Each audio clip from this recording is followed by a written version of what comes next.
Pat Coleman joining you from Platteville, Wisconsin for another D3Sports.com conversation. I'm here with Platteville head men's basketball coach Jeff Gard. His team getting ready to head into the 2025-26 Division III men's basketball season, as are we all. First of all, Coach, I appreciate you taking the time out to talk to me. I've come down here for a football game, and sometimes it's possible to squeeze somebody in for a half hour, so I appreciate that for sure. Well, absolutely. We love having you down here. Obviously, today's a big day, game day-wise as well, with the football game going on, but great environment on Platteville's campus as well. Absolutely. By the time you see this, you will already know how that football game came out, but we don't know as of yet. We'll know that in a few hours. Coach, obviously, is a big transitional time, I think, for you, right? You guys lost a really big senior class, including one of the best players in Division III, Logan Pearson. Tell us a little bit about what the 2025-26 edition of the Pioneers looks like so far. Well, I think it's a little coach talk, but we like to kind of reference it. We're reloading, not rebuilding. I think there was a lot of guys that learned from Brady, from Logan, and from Ben, the three big guys that we lost last year. And I think that's the one thing that we're seeing in practice now is that, what took place over the last few years as well continues. That momentum, the experience, obviously, maybe it wasn't the minute experience, but we talk a lot about, practices and making them more competitive in the games, and that's where we got to compete on a daily basis. So, today we were, 8 days into practice, 8 practices in. That competition level's on the all-time high.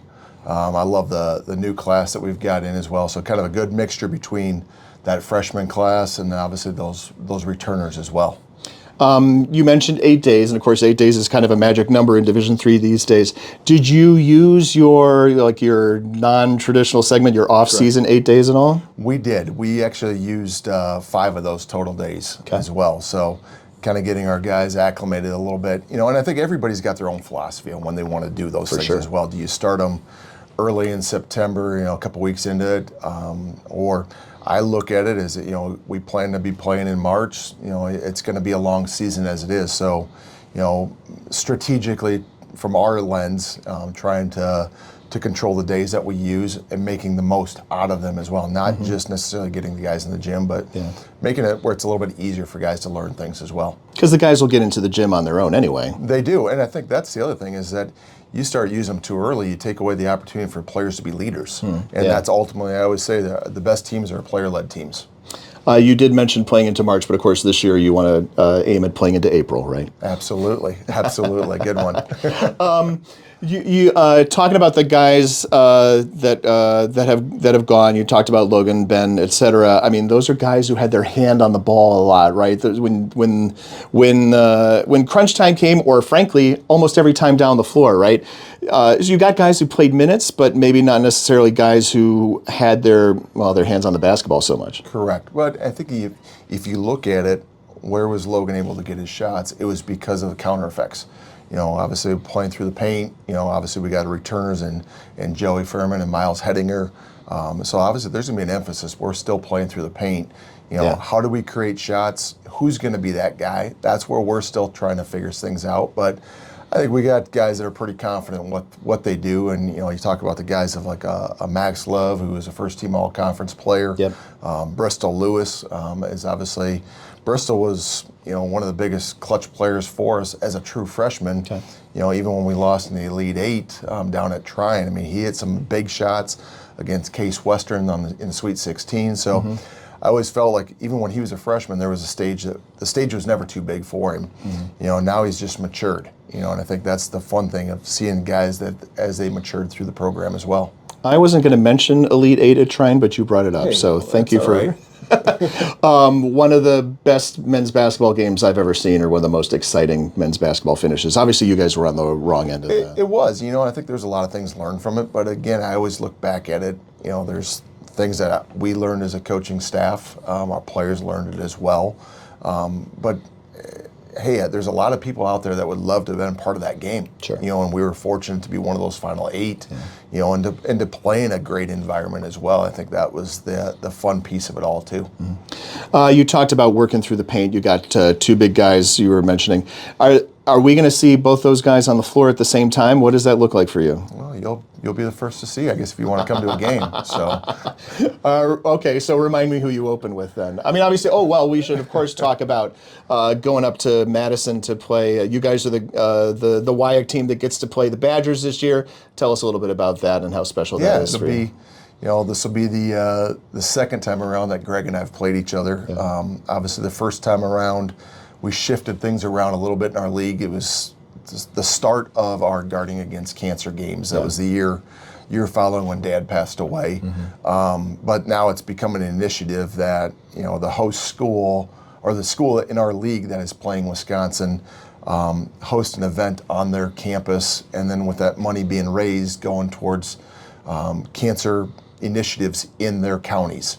We were fortunate, obviously, this year holding an event in September. We had a little over 300 people in attendance here on Bo Ryan Court. Had 4 organizations within Southwest Wisconsin, and then with our GAC initiative, we were able to give each one of those organizations $20,000 to put towards it. So, you talk about giving back, and that's what we always talk about as a student athlete.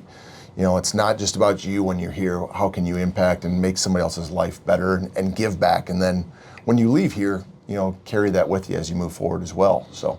Yeah. There were so many things you said in there, but I wanted to comment on. But I want to start by saying, first of all, we refer to those guys as UW-Madison. Oh yeah. I think that's just the parlance, the way it should go. And you said, I know I'm sorry, this is going to be so nitpicking, but you said when you and Greg are going to play each other, that made me think, we should have like a one-on-one or even just a free throw shooting contest or something between the two of you at like the under 12 or something like that, right? It's an exhibition game. Yeah, you can do what you want. Why not? It's Greg and I even laughed about it too. I said, we could pull like the old the Hoosiers line, Gene Hackman, and toss me out of the game. Toss me out of the game. Nice. And let the assistants just take over and go from there. And it was actually even kind of comical. Our middle brother Gary, he and one of his friends as well, kind of said, let's have a fundraiser as well to have honorary coaches. Okay. So those two guys were going to jump in. That's where we came up with the idea of let's Greg and I get tossed out of the game, so those two can take over, make a little bit more money. That's good. My favorite Hoosiers reference is, of course, always the one that says this exact same dimensions as our gym back in Hickory. Absolutely, right? Absolutely. Well, and I think that's the fun thing for everybody in the WIC to get the chance to play Wisconsin. And obviously if you're fortunate enough to be at a university in that time frame, you have a lot of Wisconsin student athletes on these rosters. Yeah. The opportunity to be able to go back and play in the Kohl Center. Mm-hmm. I'm looking at our roster. We got quite a few guys that actually played there in the state tournament. Yeah. Mm-hmm. So it's not foreign, but it's a little different when you're playing that the powerhouse, the D1 school in your state as well. So it means a little bit more as well. Mm-hmm. You mentioned great local support, and of course we see it in terms of people who show up for games, that sort of thing. But my understanding is you had a huge contingent of people go with you on your foreign overseas tour this summer to Greece. Tell me a little bit about that. We did. We had a little over 70 people, join our student athletes as well, and I think that's Platteville. When I think Brady Olson set it down in trying at the Sweet 16, not to continue to go back there. But you were bringing us there. So. I know, but Platteville travels. And we're so fortunate to have a loyal, fan base. From top to bottom, from parents to boosters to our administration here. I think that's the awesome thing about Platteville is it might be a smaller community, but the support is going to be unlike any other. And that's why we're always top 10 in the country with attendance as well. So having that support, it's loyal support. They understand the game of basketball. I give credit back to Coach Ryan, obviously when he was here, that fan base that stuck with him. Yeah. But they stayed even through the 90s, early 2000s to where we are today as well. Our season ticket sales is on an all-time high. Okay. So we're excited. People are excited about the game. But as long with the game as well, it's the product that gets put on the floor, not just with the wins, but the type of people that we put on the floor as well. Yeah, this is like this university and the size of the town is like really well matched, I think, right? It is it can be the center point, it can be the focal point that a lot of people in the community come and rally around. Absolutely, and I think that's the fun piece of it all is that, when our guys are out in the community as well, people know them, they're getting involved. Obviously they were doing a little reading with the Pioneer program. They're in the local schools, okay. But they're out in the communities as well, and they're more visible. And it's also kind of, let's be honest, it's a fun piece about being a student athlete when, especially a basketball player, your face is out there. Mm-hmm. Everybody's right on top of you. So to let our student athletes be able to see that experience and then have everybody kind of, applaud them, hey, great game the other night, or good luck this weekend, they know who they are as well. Mm-hmm. And I think that's kind of the fun support system that you have as well. Does that translate at all in terms of NLI money, that sort of thing? Is there opportunities for that here at this university? There's some out there as well. I think it's, I continue to say Division III guys they're not playing for that. They're playing for the love of the game. It doesn't hurt though, right? It doesn't hurt. I think there's opportunities out there as well for guys to be able to get into those areas as well, just because of the support system that we have as a whole. Mm-hmm. But I think it definitely helps when you have the following like we do, and they want to be able to take care of our student athletes on and off the floor. Mm-hmm. All right, so you ducked my question a little bit about the two bigs, but tell me about these guys a little bit. Obviously, regardless of whether you want to tell me how you're going to play them, tell me about who these guys are. Well, I think with, Joey and Miles both came in together, and I think obviously freshman year as they came through, Joe probably had a little bit more, got the nod early just because of the experience and where he came from. Okay. A high school program that was pretty much all Platteville coaches. All right. So a lot of the system was similar to them. Terminology too, I assume, yeah. Yeah, and I think they're two guys that they do a great job of working off of each other, whether they're playing with each other, whether they're competing against each other in practice. And we always talk about kind of that iron sharpen iron mentality in practice. That's what's made those two guys as good as they are. Well, not quite what it says here, but I thought I would go check and make sure. Exactly, but they do a great job of competing against each other, and I think that's the one thing that's made those two guys the players that they are today, is just because they know that on the floor on game day they can go as hard as they possibly can for the time frame that they're on the floor, because there's another guy the next guy's coming in is going to do the exact same thing, and then it's just kind of a pivot back and forth as well. Oh, so if I'm going to read into that, it sounds like maybe you're not going to try to play them both 32 minutes then. Probably not. I would love to see what that looks like defensively just for a second. Yeah, right? exactly. Tell us about the freshman class and the guys coming in. Well, we're excited about that class. I think there's a good balance of guards. And some bigs as well. We talk about obviously guys coming from similar programs. Caden McKenzie coming out of Wanakee as well, same school that Joey went to. Good. I was just going to refer to them as Platteville Prep until you gave them a name. There you go. So thank you. There you go. Exactly. A feeder system. Right. As well. But no, they're competitive. The thing I love about this class as well, multiple of these guys are multi-sport athletes in high school. Mm-hmm. And we always look at, that's one thing that intrigues me the most about, the student athletes that we go after as well, as guys that have played, they're playing football, basketball, or they're running track and playing basketball as well. Yeah. So they know how to compete, but then also that when they get in and they just specialize in one sport now in college, the ceiling has been raised even more as well. Okay. So they're coming in early. They're freshmen still. They make them freshman mistakes, but they're learning quickly. And, they've raised the bar, and that's what we look for when we recruit as well. It's about, we want to win games, but more importantly, how do we raise the bar in practice and make things more competitive? Is there a particular type of second or third sport that really translates for you, or is it really just because they are in that competitive environment, they're staying in shape or working different muscle sets, or what? I would, I probably have a tendency to lean a little bit more towards that football player. Because I work in the WIAC, especially, I assume, Exactly. You look at the league that we play in, and I think we even made a reference to that the other night in practice is, one of the young guys kind of got knocked to the ground a little bit, and I said, well, welcome to the WIAC. Yeah. It's going to be physical. And we know, obviously, even our non-conference games, there's a reason we pick our non-conference opponents, because we know that they're going to prepare us for our league because of the physicality and the athleticism that comes within it as well. Some of the guys on that list this year I know include Carthage, Gustavus Adolphus, you're playing Hope.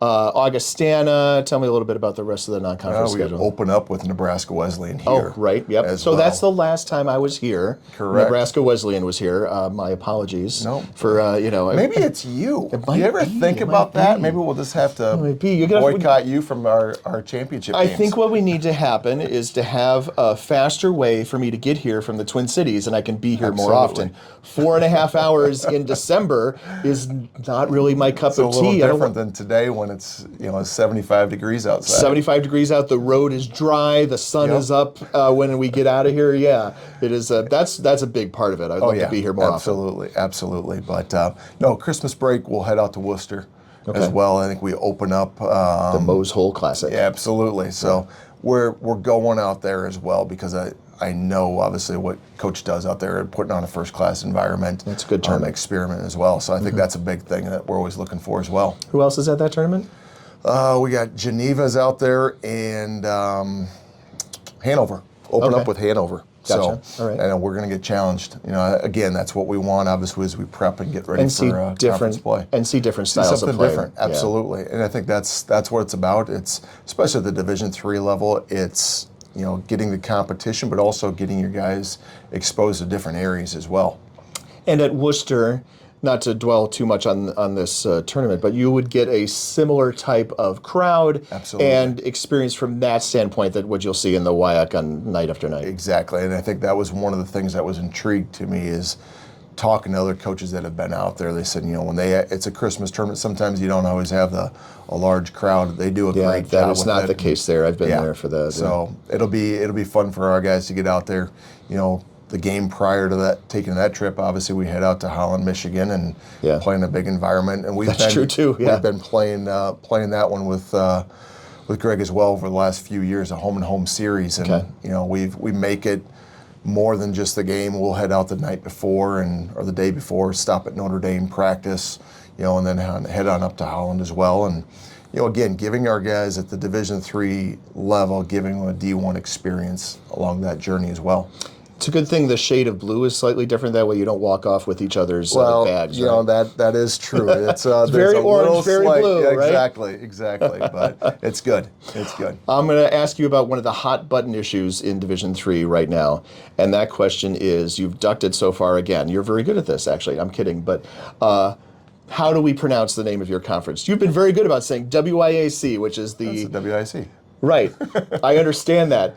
We have so much of this WIAC versus that other pronunciation, which should not be spoken out there. But certainly saying WIAC is pretty agnostic. It is. It's otherwise you can say the WIAC, but I just say it's the WIC. Yeah. It's crazy to me. And it's like I used to think it was just regionalism that's just around, one particular up in the northeast part of the state school area that says that, but it turns out that's probably not true. I hear it now from lots of places. Yep. So you're good. So. Okay. What else are we looking forward to this season? What else do we see from you guys? I'm excited to just kind of see the guys that, we're kind of in waiting, for them to get the opportunity to grow. And I think that's one of the things I always talk about. It's kind of even our recruiting pitch as well. So we live in a fast food society where everybody wants everything instantly. Yeah. But the best things in life and the best meals that we get in life are the ones that take some time. And I think that if we can ever be patient enough to wait for the good things to come to us, you're going to reap the rewards. And that's what I'm most excited about, of seeing the young guys. We got like a Max Lucy getting an opportunity to get on the floor now. Lucas Remecker, we're going to increase his minutes now. Okay. Guys that, that had to guard Logan Pearson, a Ben Probst every single day in practice last year. You're going to learn something from it. And I think that's the fun thing that I'm looking forward to, is that, okay, it's the next, this is when we talk about reloading. This is the next one. And I think I look at, as we've gone through, Logan and Ben, they had to do the same thing. They got to go against a Quentin Shields, and Alex Rainey, a Kyle Tuma. Yeah. They learned, and then they grew into the type of player that they were. Q had to go against Matt Ostrike. And again, build. But I even take it back to the 90s. I remember, sitting across the way and watching Bo's teams. Yeah. It was the same thing. Every time that you think, well, Platteville's going to be down because they lost this guy, right. Hey, guess what? There's another guy. Right. There's and I think that's Ben excitement. Or whatever, right? Exactly. Yeah. Exactly. So that's the fun piece of it. And I think that's also is one of the things that I kind of stay true to with Platteville is that, we don't have a ton of transfers. Yeah. We're not, bringing in a new guy every single year that's got 1 year of eligibility left. And I think we're trying to find our niche, not saying that we don't hit the transfer portal, but we find guys that want to be here, and they're choosing Platteville for more than just basketball. They're choosing Platteville for the academics, for the experience that they get while they're here too. Well, and so, right, you described not being active in taking kids out of the portal, but you also just described a situation where you have a bunch of guys who stuck with it while they were riding the bench, where maybe they could have been in the portal and trying to find playing time somewhere else, and they didn't. Well, and you look at that piece of it, how about the other piece of it, that Logan Pearson goes into the portal twice, and is a two-time National Player of the Year, two-time All-American, and comes back every year. Yeah. Well, that, I think, in itself says a lot about the individual in Logan Pearson, and then also says a lot about his teammates, who they want to be around, and then the campus and the community itself. So, when you have a guy that, does have Division II offers the first time in the portal, does have Division I offers the first time in the portal, it's like, grow up where your feet are at, and make the best of the opportunity that you're at that moment as well. And, I give him a lot of credit. I give his teammates just as much credit because they helped make it easier for him to come back, because he wanted to be there for his guys and his boys as well. Last question, and we'll wrap this up, but I know that I hear that Logan Pearson is working with another former D3 coach right now at Penn State. Tell me about that. He's out. He's with Mike Rhodes out at Penn State now. Logan looked at some opportunities to go play overseas, and I think it was just not finding the true fit when you're going to be the other side of the world. You want to make sure you're 100% committed to it. He does want to get into coaching, and we talked about it. And then obviously he threw his name in the hat for a GA position at Penn State. I get a phone call from Mike, and obviously we've known each other when he was down at Randolph-Macon as well. We talked a little bit about Logan. He goes, "What do you think?" And I said kind of the same thing. I said, "Hey, transfer portal twice, comes back. He's loyal. And that's what you want as a coach. You want guys that are loyal to you." And I think Logan's loving it. I know that he did. I thought he said he rolled his ankle the other day. I did hear about this. Yes. So it must be on the Twitter world. He's still on the Twitter world, even with an injury, and he's done with his eligibility. But no, he's loving it. He's learning a lot. I'm so happy for him. Obviously, he's finding his niche. And again, that's what you do when you're a Division III athlete as well. It's that when the ball stops bouncing, how do you continue to chase the game that you love? Yeah.